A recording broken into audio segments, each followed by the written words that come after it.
കുറച്ച് ദിവസമായി നമ്മൾ പറമ്പിലേക്കൊക്കെ ഒന്ന് ഇറങ്ങിയിട്ട്. ഒന്നാമത് ആരോഗ്യത്തിൻ്റെ പ്രശ്നം, രണ്ടാമത് പിന്നെ ഈ തുടർച്ചയായിട്ടുള്ള മഴ കൂടെയായിട്ട് നമ്മൾ പറമ്പിലേക്ക് ഇറങ്ങിയിട്ട് കുറച്ച് ദിവസമായി. അപ്പോൾ അവിടെ ഇവിടെയായിട്ട് അടക്ക ഇങ്ങനെ വീണ് കിടക്കുന്നുണ്ട്, തേങ്ങ വീണ് കിടക്കുന്നുണ്ട്. അപ്പോൾ അടക്കത് കഴിഞ്ഞ വർഷത്തെ അടക്കയാണ്. അപ്പോൾ അത് ഇപ്പോൾ ഈ മഴയാകുമ്പോൾ അറ്റ് വീഴുന്നതാണ്. കാരണം ഇതൊക്കെ വേനൽക്കാലത്ത് ഉണങ്ങി നിൽക്കുന്നതാണ്. അപ്പോൾ മഴ പെയ്യുമ്പോൾ പുതർന്നിട്ട് വീഴുന്നതാണ്. അപ്പോൾ നമ്മൾ അടക്ക പൊതുവേ പറിക്കാറില്ല. ഇപ്പോൾ ഈ സമയത്തൊന്നും അടക്ക പറിക്കാൻ ആളെ കിട്ടുമൊന്നുമില്ല. ഈ കാലഘട്ടങ്ങളൊക്കെ ഈ ചെറിയ കഴുങ്ങൊക്കെ വെച്ച് പിടിപ്പിക്കുന്ന കാലമാണ്. അപ്പോൾ ആരും കഴുങ്ങിലൊന്നും കയറാൻ ധൈര്യപ്പെടുന്നില്ല. പിന്നെ നമ്മളെ കഴുങ്ങാണെന്നുണ്ടെങ്കിൽ കുറച്ചേ ഉള്ളൂ, വളരെ ദൂരെയാണ്. പണ്ടത്തെ കാലത്തൊക്കെ എന്ന് പറഞ്ഞാൽ ഒരു കഴുങ്ങിൽ കയറിയാൽ ഒരു 10-20 കഴുങ്ങിൽ ചുറ്റി അങ്ങോട്ടും ഇങ്ങോട്ടും ചാടി ഇട്ടാണ് പറിച്ച് കഴിഞ്ഞിട്ടാണ് ഇറങ്ങാറ്. അപ്പോൾ അങ്ങനെ അടുപ്പിച്ച് കഴുങ്ങുകളുണ്ടെങ്കിൽ അങ്ങനെ ചെയ്യാം. എന്നാൽ ഇപ്പോഴത്തെ കാലത്ത് അങ്ങനെ ആൾ കിട്ടില്ല. എന്നാൽ ഇന്നത്തെ കാലത്ത് അങ്ങനെയുള്ള പറിക്കാരൊന്നും ഇല്ലേനു.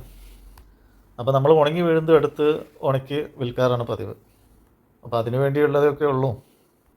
അപ്പോൾ ഇതൊക്കെ ഇങ്ങനെ കുറേ കിടക്കുന്നുണ്ട്. കിലോ 400 രൂപ 600 രൂപ ഒക്കെ ഉണ്ട്. അപ്പോൾ അതൊക്കെ ഇങ്ങനെ നിലത്ത് കിടക്കുക എന്നുള്ളതൊക്കെ കാണുമ്പോൾ 400 രൂപയൊക്കെ വളരെ ചുരുങ്ങിയ പൈസ ഒന്നുമല്ലല്ലോ.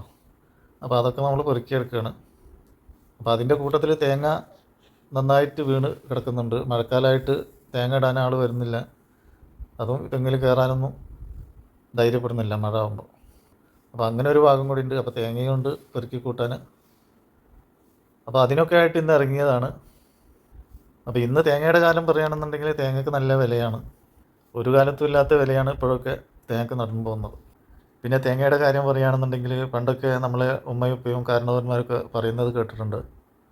സ്വർണ്ണത്തിന് വില കൂടുമ്പോൾ തേങ്ങയ്ക്ക് വില കൂടും, തേങ്ങയ്ക്ക് വില കുറയുമ്പോൾ സ്വർണ്ണത്തിന് വില കുറയും എന്നൊക്കെ. അപ്പോൾ നമ്മളിങ്ങനെ ചിന്തിച്ചിരുന്നു അതെന്ത് ഒരു കണക്കാണ് എന്നുള്ളത്. സ്വർണ്ണം കിടക്കുന്ന ഏതോ ലോകത്ത്, തേങ്ങ കിടക്കുന്നത് എല്ലാ ലോകത്തുമാണ്. അപ്പോൾ എങ്ങനെയാണ് ഈ തേങ്ങയ്ക്ക് വില കൂടുമ്പോൾ സ്വർണ്ണത്തിന് വില കൂടുന്നത്, സ്വർണ്ണത്തിന് വില കുറയുമ്പോൾ തേങ്ങയ്ക്ക് വില കുറയുന്നത് എന്നുള്ളത് നമ്മൾ വെറുതെ എന്നൊക്കെ ചിന്തിച്ചിരുന്നു. എന്നാൽ ഇന്നും അത് തന്നെയാണ് ചിന്തിക്കുന്നത്. അപ്പോൾ ഇന്ന് തേങ്ങയ്ക്ക് നല്ല വിലയാണ്, അതുപോലെ തന്നെ സ്വർണ്ണത്തിന് നല്ല വിലയാണ്. അപ്പോൾ ഇന്നിപ്പോൾ ആ പഴയ കാലത്തെ ഓർമ്മിക്കുമ്പോൾ തോന്നിയത് ഇന്ന് സ്വർണ്ണത്തിന് നല്ല വിലയാണ്, അതുപോലെ തന്നെ തേങ്ങയ്ക്കും വലിയ വിലയാണ്. അപ്പോൾ എന്താണ് അത് അങ്ങനെ സംഭവിക്കുന്നത് എന്ന് അറിയില്ല. പക്ഷേ തേങ്ങയ്ക്ക് വില കൂടാൻ കാരണം ചിരട്ടയ്ക്ക് വില കൂടിയതുകൊണ്ടാണ്. അതാണിപ്പോൾ നമ്മൾ മനസ്സിലാക്കുന്നത്. അല്ലാതെ സ്വർണ്ണത്തിന് വില കൂടുന്നതുകൊണ്ട് തേങ്ങയ്ക്ക് വില കൂടാൻ സാധ്യതയില്ല. അതൊക്കെ പഴമക്കാർ വെറുതെ പറഞ്ഞു വിട്ടതായിരിക്കും എന്നാണ് നമ്മളൊക്കെ നിഗമനം. പിന്നെ സ്വർണ്ണത്തിന് ഒരു ഇടക്കാലത്ത് ഇതിൻ്റെ മുമ്പൊക്കെ നല്ല വിലയായിരുന്നു, പക്ഷേ തേങ്ങയ്ക്ക് വളരെ വില കുറവായിരുന്നു.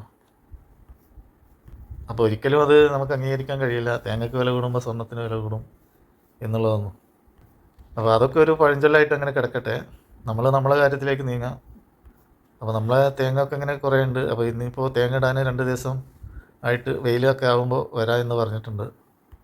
അപ്പോൾ അന്നേരം വെളിച്ചെണ്ണയ്ക്ക് നല്ല വിലയാണ്. അപ്പോൾ കുറച്ച് തേങ്ങയൊക്കെ ആട്ടിക്കഴിഞ്ഞാൽ വെളിച്ചെണ്ണയുടെ കാര്യം അങ്ങനെയാണ്ട് കഴിഞ്ഞു പോകും.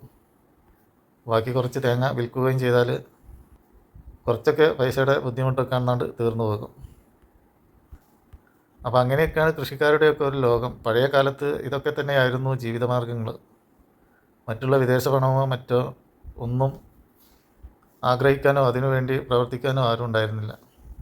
അന്നൊക്കെ നെൽകൃഷി, തേങ്ങ, അടക്ക, കുരുമുളക് ഇങ്ങനെയുള്ള വസ്തുക്കൾ കൊണ്ടാണ് ജനങ്ങളൊക്കെ ജീവിച്ചു പോയിരുന്നത്. അപ്പോൾ ഇന്നും അങ്ങനെയൊക്കെ ജീവിക്കുന്നവരുണ്ട് നമ്മളെ കൂട്ടത്തിൽ. അപ്പോൾ ഇത്രയൊക്കെയാണ് കാർഷികപരമായിട്ട് നമ്മൾ നിങ്ങളോട് പങ്കുവെക്കാനുള്ളത്. അപ്പോൾ നമ്മളെ തേങ്ങ അടക്കൊക്കെ പെറുക്കി കൂട്ടി കുറേയൊക്കെ കിട്ടിയിട്ടുണ്ട്. ഇനിയും അടക്കൊക്കെ കുറച്ചൊക്കെ വീഴാനുണ്ടാകും. അപ്പോൾ ഒന്നും നമ്മൾ വേസ്റ്റാക്കി കളയരുത്. നമ്മളെ പറമ്പിലൊക്കെ ഇങ്ങനെ കിടക്കുന്നുണ്ടെങ്കിൽ നമ്മളൊക്കെ പെറുക്കി നമ്മൾ സ്വരൂപിച്ച് വെക്കുക എന്നൊക്കെയാണ് നമ്മൾ ഇന്ന് ഈ വീഡിയോയിൽ പറയാനുള്ളത്. അപ്പോൾ ഇനി ഈ വീഡിയോയിൽ കൂടുതലായിട്ടൊന്നും പറയാനില്ല. എല്ലാവരും നമ്മളെയൊക്കെ വീഡിയോ കണ്ട് നമ്മളെ സപ്പോർട്ട് ചെയ്യുക. മറ്റൊരു വീഡിയോയുമായി വരുന്നവരെ എല്ലാവർക്കും നന്ദി, നമസ്കാരം.